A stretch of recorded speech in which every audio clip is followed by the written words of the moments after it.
Snow fell thick, swallowing the world in a silence that felt endless, every flake like a curtain between the living and the frozen. On a lonely, forgotten country road, the roar of engines broke that silence, but only for a moment. 15 motorcycles, usually symbols of unstoppable power and freedom, sputtered, coughed, and then went dead one by one under the merciless grip of the storm. The riders, men hardened by long roads and judged by the leather they wore, stood in the blizzard, their breath rising in icy clouds, their tattoos and jackets dusted in white. They looked fierce, too fierce for the small, trembling cottages that dotted the road. Yet, fate guided them to one in particular, a house with a dim golden light flickering through frost-covered windows. Inside lived Mrs. Eleanor, a fragile widow in her 70s, who had more memories than possessions. She lived on simple tea, canned soup, and the warmth of her late husband's words echoing in her heart. When a heavy knock rattled her fragile door, she hesitated, clutching her thin shawl tighter. Her eyes widened when she opened it, towering figures, 15 of them, their faces roughened by life's storms. Fear whispered that she should shut the door immediately, but something stronger, something she had lived by all her life, rose within her. With trembling hands and a voice soft as snow, she said, "Come in, dears, you'll freeze out there." The men exchanged bewildered glances, unaccustomed to being welcomed with kindness instead of suspicion. They stepped inside, filling her little home with their sighs and presence, and for a fleeting moment, both sides wondered if destiny had arranged this meeting. That night, blankets, broth, and firelight stitched together strangers into something more, a fragile, unexpected family born out of a storm. The men sat awkwardly in Eleanor's living room, the old wooden floor creaking beneath the weight of their heavy boots. Their jackets dripped melted snow, the smell of wet leather mixing with the faint aroma of tea leaves boiling on her stove. Eleanor moved carefully, her frail hands gripping a tray of chipped mugs. She placed one before each man, her fingers trembling not out of fear, but from the years etched into her bones. One of the bikers, his voice gravelly yet uncertain, muttered, "Why would you help us? We're no saints." His words hung in the air like frost. Eleanor paused, her eyes kind but steady. "When my Harold was alive," she whispered, "he used to say kindness isn't about who deserves it. It's about who needs it." Her answer fell over them heavier than the storm outside. These men, used to suspicion and closed doors, suddenly felt the weight of acceptance they hadn't known in years. In the corner, one biker pulled out a harmonica, the soft notes floating like warmth across the room. Laughter cracked through the tension, rough voices softening in the glow of firelight. They weren't outlaws here, they were men, sons, perhaps fathers, reminded of gentler times. Eleanor offered them her last loaf of bread, breaking it into pieces as if it were holy. They ate humbly, eyes lowered, their tough exteriors melting with each bite of her generosity. The storm howled outside, but within those fragile walls, humanity whispered louder.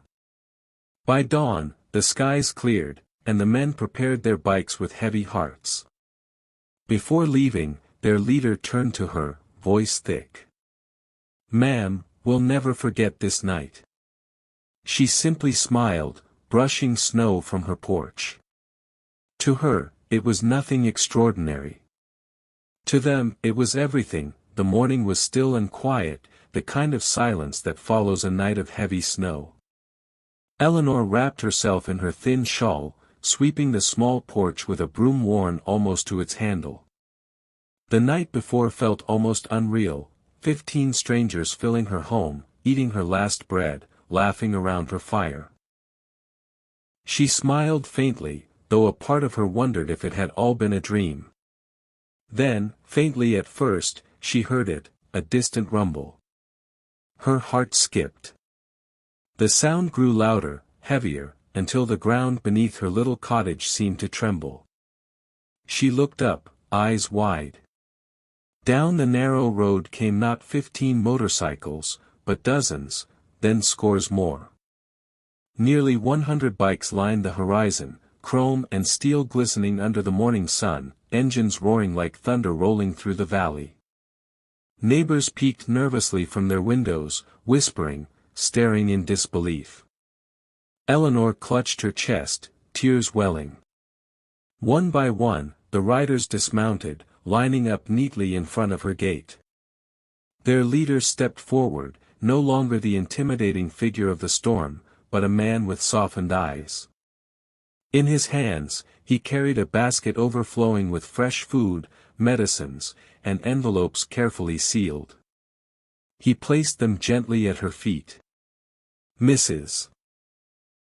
Eleanor," he said, his voice breaking, "you gave us shelter when no one else would. Today, we give back."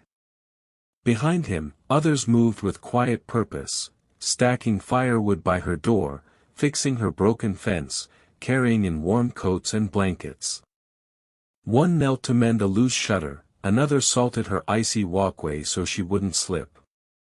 Eleanor's tears fell freely now as she whispered, almost to herself, "My Harold, you were right."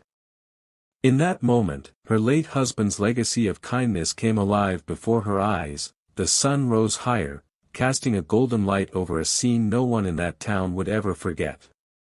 Eleanor sat on her porch, her frail frame wrapped in a thick woolen coat the bikers had just given her.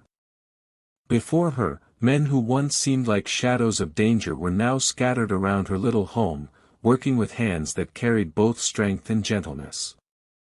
Some hammered nails into her sagging roof, their laughter echoing between strikes.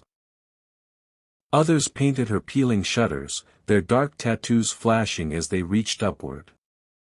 A few carried sacks of flour, sugar, and rice into her kitchen, filling shelves that had been empty for months. Children from nearby houses gathered along the fence, their wide eyes watching in awe. One burly biker crouched down, handing out candy bars to the little ones, his gruff voice softening as he joked with them. Eleanor watched, overwhelmed, her eyes brimming with tears. She had never imagined her small act of kindness would ripple outward into something so grand. As she sipped tea, she began telling them stories, about her husband Harold, a man who once opened their doors to lost travelers, hungry neighbors, even soldiers on leave. She spoke of the joy he found in serving others, even when they themselves had so little. The bikers listened with reverence, some nodding quietly, others wiping at their eyes when they thought no one noticed. One man, whose face was carved with years of pain, whispered, "My mother was like you. I lost her too soon, thank you for reminding me of her." His voice cracked, and Eleanor reached out, patting his rough hand with her delicate fingers. In that instant, hardened exteriors fell away, and what remained was not a gang of men, but sons, brothers, and fathers rediscovering their humanity. As the golden light of evening painted the snowy fields in shades of fire and rose, the last nails were hammered, the final sacks of wood neatly stacked. Eleanor's cottage, once weary and fragile, now stood stronger than it had in years, cared for by hands she never imagined would lift it. The bikers lined up once more, their engines rumbling like a hymn, not of menace but of gratitude. Eleanor, sitting on her porch wrapped in the new coat they had given her, felt her heart swell. She thought they had come only to repair her home, but destiny had one more surprise waiting.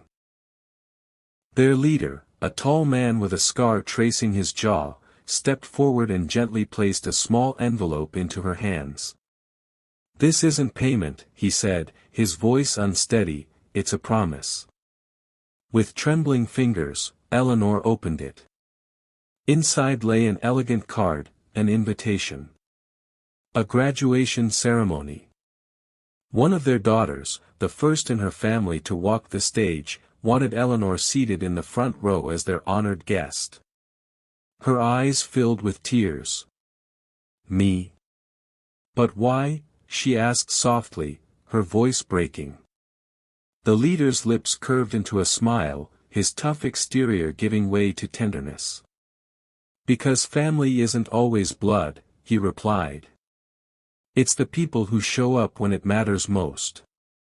And you showed up for us.